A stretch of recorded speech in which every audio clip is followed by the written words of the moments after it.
Assalamualaikum warahmatullahi wabarakatuh. Alhamdulillahilladzi hadana li hadza wa ma kunna linahtadiya laula an hadanallah. Asyhadu an la ilaha illallah wa asyhadu anna Muhammadan abduhu wa rasuluh. Allahumma shalli wa sallim wa barik ala nabiyyina wa rasulina Muhammadin sallallahu alaihi wasallam wa ala alihi wa ashabihi wa man tabi'al huda ila yaumil qiyamah. Yang sama-sama kita hormati, kita muliakan para senior.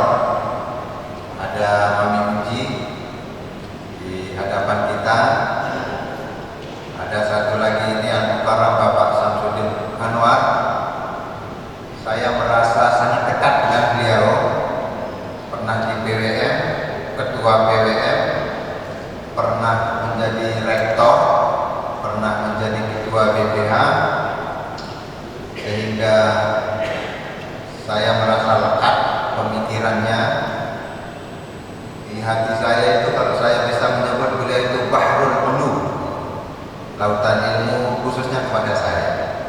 Di dalam interaksi sehari-hari itu memang ternyata ada di beliau. Yang lain-lain juga itu bapak-bapak, tetapi khusus untuk beliau ini. Yang saya hormati juga ada Bapak Lukman, ini senior, saya juga. Kemudian Prof. Bahar, siapa lagi? Pak Idrus ya. Nah, siapa lagi tadi yang maaf saya tidak hafal satu persatu. Yang saya hormati para anggota pimpinan wilayah Muhammadiyah Nusa Tenggara Barat. Yang saya hormati juga Ketua BPH beserta anggota, Pak Rektor beserta Wakil Rektor, seluruh pimpinan fakultas. Saya ingin menyingkatnya dengan hadirin hadirat rahimahumullah. Saya merasa kehabisan modal untuk berceramah karena sudah diborong semuanya oleh Pak Rektor. Demikian juga sudah diborong oleh Ketua BPH. Yang mau disampaikan oleh saya itu sesungguhnya saya sudah disampaikan oleh Ketua BPH. Memang Ketua PWM yang tertukar. Ya, karena suaranya terbanyak. Suara saya itu tidak terbanyak, malah nomor 2 kan. Tapi ditukar, beliau mau jadi BPH, saya jadi ketua PWM. Jadi cuma tidak ada masalah, ya sudahlah, kita terimalah apa adanya. Bapak-bapak, ibu-ibu, atas nama pimpinan wilayah Muhammadiyah tentu ingin mengucapkan selamat atas milad Universitas Muhammadiyah kita yang ke-40. Tadi saya dengar Pak Rektor mengatakan harus melaksanakan milad. Itu artinya harus melaksanakan maulid. Milad itu sama dengan maulid, bapak-bapak. Sama dengan ultah. Jangan kritik saudara-saudara kita kalau ada ultah Lombok Timur itu. Itu sesungguhnya bahasa Arabnya itu milad. Jangan kritik saudara-saudara kita yang merayakan maulid. Itu bahasanya adalah milad, sama dengan Natal. Karena itu bapak-bapak ibu, Muhammadiyah tidak pernah menganggap perayaan milad, maulid itu sebagai perkara bid'ah. Coba saja cek. Jadi biasa saja boleh melaksanakan maulid. Nah ini Pak Rektor mewajibkan diri beliau untuk merayakan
Diterjemahkan 40 asyidda itu artinya dia sudah matang.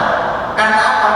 Kekurangan-kekurangan kita itu sudah mulai tertutupi, matang sekali. Kemudian dilanjutkan lagi wa yablughu arba'ina sanah. Kemudian sampai ke umur 40 tahun. Betul apa yang disampaikan oleh Ketua BPH tadi. Nabi itu diutus pada usia matang 40 tahun. Nabi Musa wa idwa'adna Musa arba'ina lailah. Coba kata-kata arba'in juga 40 malam. Ketika Nabi Musa talaqi menerima wahyu dari Allah Subhanahu wa taala juga menggunakan 40. Kita Bapak-bapak di dalam estafeta kehidupan kita, fase kehidupan kita dari sperma sama ovum, inna ahadakum yujma'u fi batni ummikum.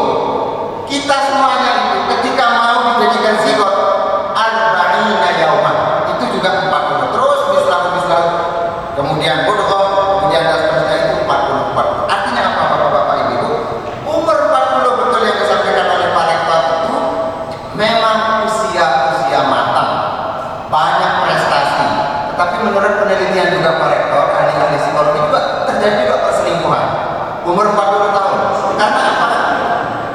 Karena puncak kesuksesan itu kemudian berimplikasi juga terhadap hal yang negatif. Ada juga yang berselingkuh. Yuk karena kan Bapak-bapak mapan secara materi, mapan secara finansial, kemudian ada juga perselingkuhan. Tetapi bukan yang itu maksud saya. Kita ambil yang positif semuanya Bapak-bapak Ibu.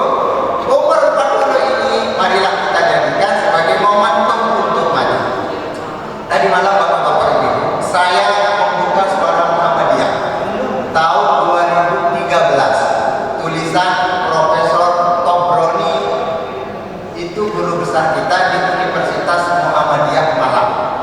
Beliau menulis 4 pilar PTM, 4 pilar perguruan tinggi Muhammadiyah. Satu yang beliau sebut pertama kali itu yang disebut oleh Bapak Ulam tadi, AIK, Al-Islam dan Kemuhammadiyahan.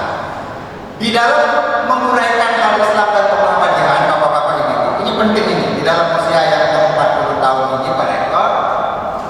Jadi usia 40 tahun kita, marilah kita ingat sekali lagi apa yang pernah saya sampaikan di sini.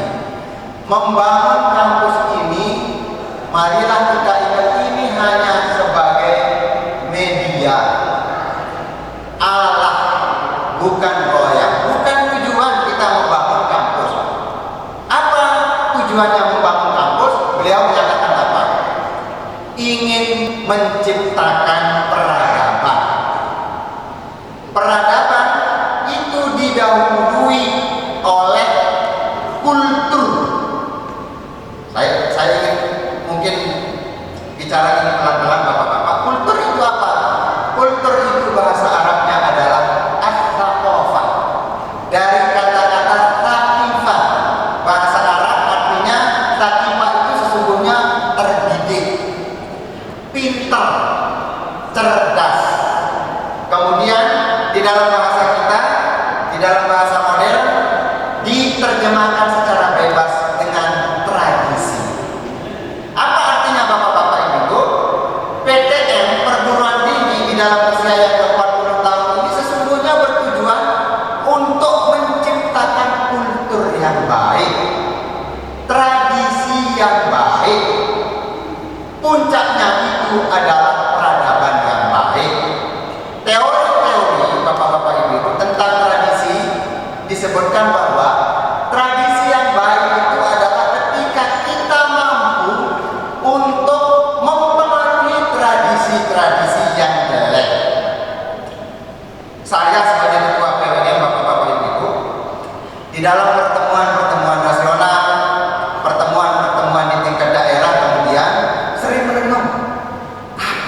tradisi yang dianggap sebagai uswatun hasanah, yang bisa kita jual tanda petik ya, yang bisa mempengaruhi, yang bisa menjadi label Muhammadiyah itu apa? Saya hampir kesulitan menjawabnya itu bapak-bapak ini. Saya ingin mengaitkan ini dengan COVID bapak-bapak ini. Kemarin ada ketua PWA di sini. Kemarin saya ditelepon langsung oleh Pak Haidar Nasir bapak-bapak ini. Saya ditelepon apa? Karena ternyata foto kita, saya tidak ikut karena terlambat. Foto dan itu HIP itu ketika deklarasi di Islamic Center itu ternyata itu kan berkerumun bapak-bapak. Ternyata itu juga ibu-ibu Aisyah yang paling depan. Di belakang itu ada Pak Insinyur Haji Subhan, ketua PW yang sebelum kita, Al-Mukarram itu bapak-bapak itu. Saya ditelepon oleh Pak Haidar. Pak Pala, memang sengaja itu ibu-ibu Aisyah diletakkan di depan. Saya maaf, Pak Ketua Umum dari itu kan. Saya ini ada miskomunikasi. Undangan yang saya terima deklarasi itu jam 2. Saya bersama anggota PWM yang lain Pak Sapri itu akhirnya datang jam 2. Tahu-tahunya itu setelah Jumat langsung deklarasi. Iya, tetapi itu ada ibu-ibu Aisyah di depan. Iya betul, saya di depan. Itu dalam rangka apa? Karena itu foto itu tidak ada komentar apa-apa. Deklarasi penolakan haluan ideologi Pancasila kan gitu. Itu dalam rangka apa? Itu di dalam rangka untuk menolak rancangan undang-undang HIP itu. Kan PP sudah lama itu kepala katanya. Orang belum komentar, PP itu sudah ngomong seperti itu. Ini kebersamaan Pak Ketum saya gitu kan. Tidak mungkin Muhammadiyah tidak ikutan, jelas penolakan iya, itu sudah jelas penolakan kita. Nah ini atas nama kebersamaan. Poin kedua saya kepala, apa katanya? Itu ibu-ibu Aisyah itu kok malah berkerumun. Bahkan ada yang laki-laki. Itu tidak memberi contoh katanya. Di tengah pandemi COVID-19, protokol kesehatan jelas, jaga jarak. Itu kok malah memberi contoh yang tidak baik bagi warga Muhammadiyah khususnya dan bagi warga Indonesia semuanya. Muhammadiyah ini yang paling lantang. Itu sesungguhnya konsep new normal itu kurang kita setujui Pak Pala. Kita menggunakan tanggap darurat. New normal itu tidak ada itu katanya kan. Ini kita menggunakan tanggap darurat. Nah, tetapi kalau ibu Aisyah seperti itu, kita tidak memberi uswatun hasanah. Saya posting langsung ke anggota PWM. Inilah dia. Kemarin ketika Pak Rektor mengundang saya, ini Pak Rektor ini bagaimana ini acara milang kita ini? Beliau menyampaikan kita pakai protokol kesehatan. Saya khawatir bapak-bapak kalau misalnya kita semuanya dipoto sampaikan dari PP, saya kena teguran lagi bapak-bapak ini. Poin saya apa bapak-bapak ini? Tradisi tadi itu at-taqofah Muhammadiyah yang ingin meraih, yang idealismenya itu mencetak peradaban, mencetak tradisi yang baik itu belum kelihatan, belum bisa kita jadikan contoh, belum bisa dijadikan contoh. Yang paling sederhana yang tadi itu bapak-bapak ibu, protokol kesehatan kemudian kita tidak lakukan. Oleh sebab itu bapak-bapak ibu, atas nama pimpinan wilayah Muhammadiyah, saya mengajak kita semuanya bapak-bapak ibu, marilah kita tegakkan aturan, ikuti PP itu. Tidak kurang apapun bapak-bapak ibu, PP itu pakarnya banyak. Yang kedua bapak-bapak ibu, sekaligus sosialisasi ini. Kemarin kita menerima maklumat PP nomor 06 tentang pelaksanaan ibadah Idul Adha yang insya Allah kita akan laksanakan tanggal 31 Juli bertepatan dengan hari Jumat. Ini juga dalam konteks membangun tradisi. Bagaimana kita mampu menjadi sebuah hasanah. Di dalam ketentuan itu bapak-bapak ibu, Muhammadiyah memutuskan seluruh warganya sedapat mungkin tidak melaksanakan sholat Id. Tidak bapak-bapak ibu di lapangan karena berkerumun, sosial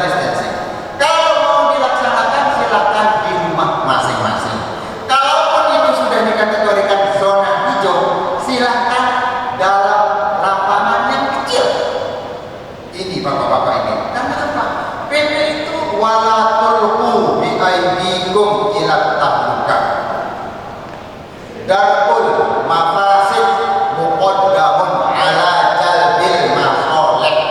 Upaya preventif lebih didahulukan daripada mengambil manfaat. Tidak melaksanakan sholat di lapangan itu lebih didahulukan karena apa? Mencegah mafasid, kerusakan, mencegah tertularnya penyakit. Itu lebih didahulukan dari mendapat pahala. Itu bahasanya. Sholat berjamaah itu pahala, bapak-bapak ini dapat manfaat. Tetapi itu nomor 2 daripada menolak at-tahlukah, kebinasaan. Ad-dararu yuzal, mudarat-mudarat itu kemudian dihilangkan. Oleh sebab itu, Bapak ulang, Ketua LP3I namanya sekarang ya, Ustaz aja sudah tidak usah. Silakan kalau mau di rumah masing-masing. Kalau kemudian dikategorikan zona hijau, tidak ada zona hijau kita ini bapak-bapak ini. Oh, di Kota Bima ya. Nah, kita mau ketahui karena di Lombok ini semuanya merah bapak-bapak ini. Kita lihat data-data itu bapak-bapak semakin tinggi saja. Coba sekarang angka positif COVID ini konsisten setiap hari di angka 1000.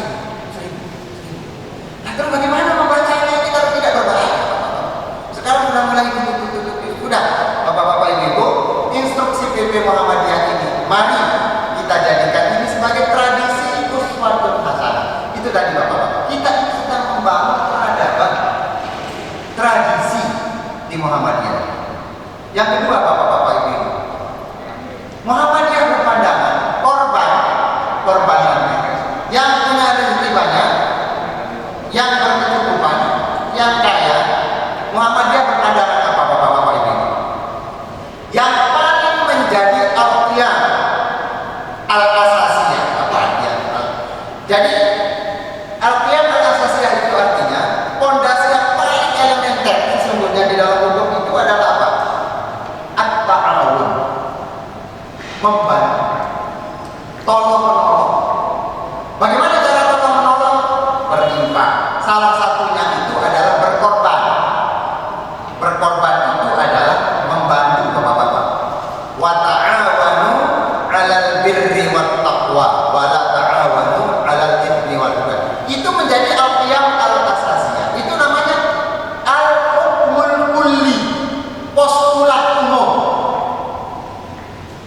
Karena itu bapak-bapak membantunya lebih didahulukan daripada berkorban. Itu maksud saya.